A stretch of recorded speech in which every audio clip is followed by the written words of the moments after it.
दोस्तों successful investing के लिए आपको कोई फैंसी डिग्रीज, हाई आईक्यू या लक की जरूरत नहीं है। आपको बस इन्वेस्टिंग की बेसिक नॉलेज, एक इन्वेस्टमेंट स्ट्रैटेजी और इमोशंस को कंट्रोल करना आना चाहिए। और अगर आप ये चीज करते हो तो आप इजीली स्टॉक मार्केट से बहुत अच्छा प्रॉफिट कमा सकते हो।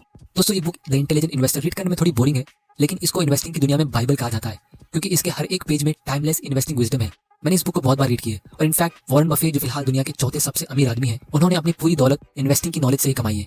तो इसीलिए आज इस वीडियो में आपके सामने इस बुक से 5 इंपॉर्टेंट इन्वेस्टिंग लेसन लाया हूँ, जिसे सीखने के बाद आपकी इन्वेस्टिंग की नॉलेज बहुत ज्यादा इंप्रूव होगी और आप भी अपनी इन्वेस्टमेंट डिसीजन ले सकते हो। तो चलिए शुरू करते हैं। उससे पहले मैं चाहता हूँ आप इस चैनल इन्वेस्ट माइंडसेट को सब्सक्राइब करिए और बेल आइकन को प्रेस करिए, ताकि आप इन्वेस्टिंग और माइंडसेट रिलेटेड वीडियो सबसे पहले देख सको। Lesson number 1, investor and market fluctuations. दोस्तों स्टॉक मार्केट से रिलेटेड सबसे बड़ी प्रॉब्लम लोगों को ये होती है कि मार्केट इतने फ्लक्चुएट क्यों होते हैं। इसीलिए स्टॉक मार्केट के डर को दूर करने के लिए आपको एक सिंपल सा लेसन इस बुक से सिखाता हूँ। मान लो आपने अपने कुछ फ्रेंड्स के साथ मिलकर एक बिजनेस स्टार्ट किया। आपने उस बिजनेस में अपना 1 लाख रुपए का इन्वेस्टमेंट किया और इसी तरह आपके बाकी 4 दोस्तों ने भी मिलकर 1-1 लाख रुपए का इन्वेस्टमेंट किया। तो इस बिजनेस में टोटल अभी 5 पार्टनर्स हुए और 5 लाख रुपए का इन्वेस्टमेंट हुआ। अब मान लो कुछ साल गुजर गए और आप लोगों का बिजनेस सक्सेसफुली चलने लगा, लेकिन यहाँ पे आपका एक बिजनेस पार्टनर है जो आपके पास रोज आता है। और आप जब भी सुबह सुबह अपने एकदम ठंडे दिमाग में चाय के मजे लेते हो, वो टाइम पे आपका ये फ्रेंड आपके पास आता है और आपको एक प्राइस ऑफर करता है, ताकि आप अपना पार्टनरशिप उसे बेच दो और आप इस बिजनेस से हट जाओ। या फिर आप चाहो तो और ज्यादा इन्वेस्टमेंट करके इस बिजनेस का एक बड़ा हिस्सा खरीद लो।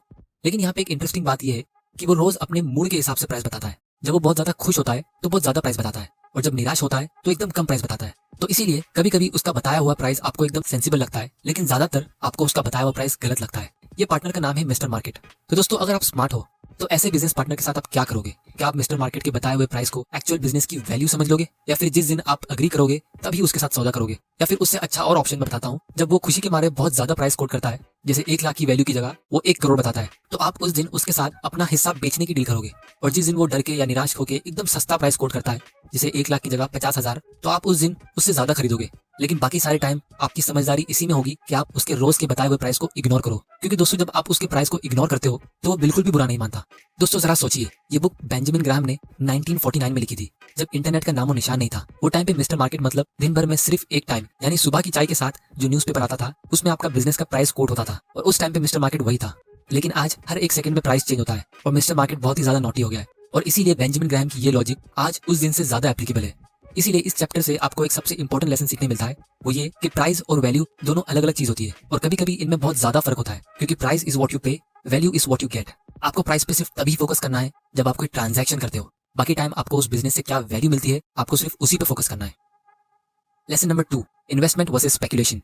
दोस्तों मैक्सिमम इन्वेस्टर स्टॉक मार्केट में सिर्फ स्पेकुलेशन करते हैं। जब भी कोई स्टॉक खरीदता है तो हम उसे फॉरेन इन्वेस्टर का दर्जा देते हैं, फिर भले उसने इन्वेस्टमेंट से पहले कोई रिसर्च की हो या नहीं, और इसीलिए ज्यादातर लोग स्टॉक मार्केट में लॉस खा के बैठते हैं। और इसका कारण ये होता है कि जब वो स्पेकुलेशन से प्रॉफिट्स कमाते हैं तो वो और ज्यादा पैसे लगाते हैं, तब तक जब तक वो सबक ना सीख ले। लेकिन दोस्तों अगर आप सच में इन्वेस्टिंग करो तो आपका लॉस होने का चांसेस बहुत ही कम है, जो इस वीडियो के एंड होते ही आपको कुछ समझ में आ जाएगा। क्योंकि बेंजामिन ग्राहम के हिसाब से इन्वेस्टिंग का मतलब होता है an investment operation in which upon thorough analysis promises safety of principal and an adequate return. Operations not meeting any of these criteria are speculation। अगर आपको डेफिनेशन नहीं समझी तो मैं आपको इसको डिटेल में समझाता हूँ। दोस्तों इस स्टेटमेंट में 3 चीजें ध्यान देने वाली है। सबसे पहला, थोरो एनालिसिस, मतलब आपको इन्वेस्ट करने से पहले एटलीस्ट उसके बिजनेस के बारे में रिसर्च करनी चाहिए। एनालिसिस में 3 चीजें देखनी पड़ती है, quality of business, quality of management और वैल्यूएशन। इन सब के ऊपर मैं एक डिटेल में वीडियो बनाऊंगा, तो आप चैनल को सब्सक्राइब जरूर कर लेना और बेल आइकन को प्रेस कर देना, ताकि आप ये इंपॉर्टेंट वीडियोस मिस ना कर दो। दोस्तों दूसरा और सबसे इंपॉर्टेंट पॉइंट इस स्टेटमेंट का ये है, सेफ्टी ऑफ प्रिंसिपल। अगर आप किसी रोड में चलते इंसान से पूछो कि वो स्टॉक में इन्वेस्ट क्यों नहीं करता, तो लोग कहेंगे प्रिंसिपल की सेफ्टी नहीं है, आपका पैसा सेफ ही नहीं है।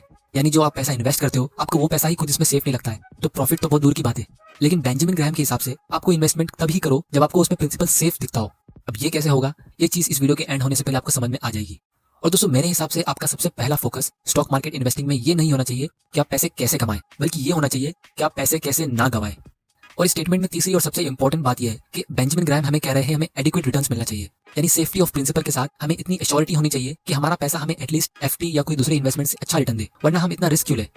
तो ये डेफिनेशन का ओवरऑल मतलब ये होता है कि आपको बिजनेस की अंडरस्टैंडिंग होनी चाहिए, आपको इतनी एश्योरिटी होनी चाहिए कि आपका पैसा सेफ है, प्लस आपको ये पता होना चाहिए कि आपको अपना रिटर्न्स कब और कितना मिलेगा, वरना operations not meeting any of this requirements are speculation.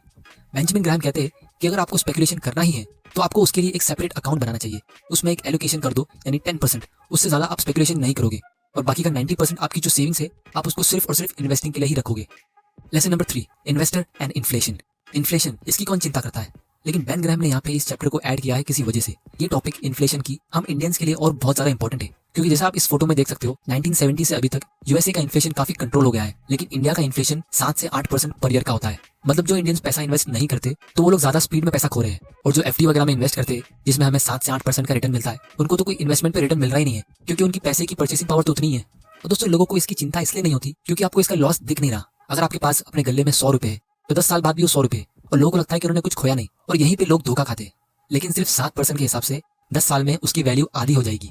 और दोस्तों अगर आपको कोई भी इन्वेस्टमेंट को एक्चुअली में देखना है कि वो आपको कितना रिटर्न प्रोवाइड कर रहा है, तो आपको ये देखना चाहिए कि वो इन्फ्लेशन एडजस्टेड रिटर्न कितना प्रोवाइड कर रहा है। और अगर आप महंगाई को काउंट करते हो तो आपको फिक्स डिपॉजिट से कुछ भी नहीं मिल रहा है।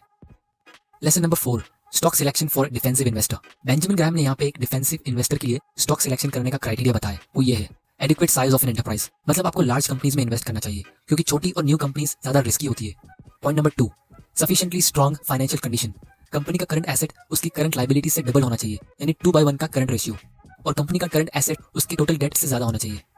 Earning stability, some earnings for the common stock in each of the past 10 years, यानी कंपनी का कुछ ना कुछ प्रॉफिट होना चाहिए पिछले 10 साल में। Dividend record, uninterrupted payments for at least 20 years, यानी कंपनी ने कंटिन्यूस पिछले 20 साल से अपने डिविडेंड्स पे किया हो। अर्निंग्स ग्रोथ, कंपनी का प्रॉफिट हर साल बढ़ते रहना चाहिए, एटलीस्ट 33% पिछले 10 साल में, जो मेरे हिसाब से बहुत कंजर्वेटिव है। इंडिया के कॉन्टेक्स्ट के हिसाब से मैं कहूंगा कंपनी का प्रॉफिट एटलीस्ट डबल होना चाहिए। मॉडरेट पी रेशियो, कंपनी का करंट प्राइस पिछले 3 साल के एवरेज अर्निंग से 15 गुना से ज्यादा नहीं होना चाहिए, वरना आप उस स्टॉक को बहुत महंगा खरीद रहे हो। और सबसे इंपॉर्टेंट रूल, डिफेंसिव इन्वेस्टर्स को ग्रोथ स्टॉक कैटेगरी के सारे स्टॉक्स को अवॉइड करना चाहिए। Lesson number 5, margin of safety. Finally जब आपने रिसर्च करके ऐसी कंपनी ढूंढ ली जो सबसे बेस्ट में से बेस्ट है, तो फिर आपको उसके प्राइस पे ध्यान देना चाहिए कि आप उसे ज्यादा महंगा तो नहीं खरीद रहे हो। तो मार्जिन ऑफ सेफ्टी से हमें ये सीखने मिलता है कि आपको स्टॉक को तभी खरीदना चाहिए जब उसका प्राइस आपके कैलकुलेशन के हिसाब से और ज्यादा सस्ते में बिक रहा हो।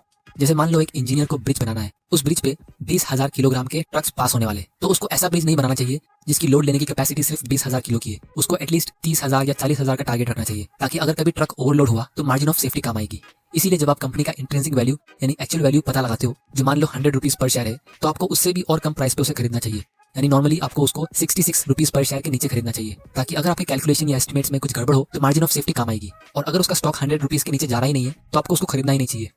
दोस्तों जब आप इतने सारे रूल्स फॉलो करोगे, यानी मार्केट फ्लक्चुएशन को इग्नोर करके स्टॉक्स की जगह आप बिजनेस की रिसर्च करोगे, क्योंकि आपको पता होना चाहिए आप स्टॉक्स में इन्वेस्ट नहीं करते, आप स्टॉक्स के थ्रू इन्वेस्ट करते हो, और फाइनली आप एक मार्जिन ऑफ सेफ्टी यूज करोगे, तो हो सकता है कभी ना कभी आपको लॉस मिल जाए। लेकिन अगर आप ओवरऑल एक पोर्टफोलियो क्रिएट करते हो जिसमें आपने ऐसे वेल रिसर्च 10 से 15 स्टॉक्स खरीद के रखे, तो लॉन्ग टर्म में आपको अच्छा रिटर्न ही मिलेगा।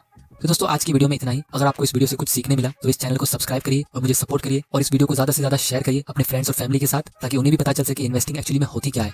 और दोस्तों मुझे कमेंट के जरिए बताएं कि मैं कौन सी टॉपिक पे अपना नेक्स्ट वीडियो बनाऊं। अगर आपको ये वीडियो पसंद आया तो इसे लाइक करिए, नहीं पसंद आया तो डिसलाइक करिए। तब तक के लिए थैंक यू।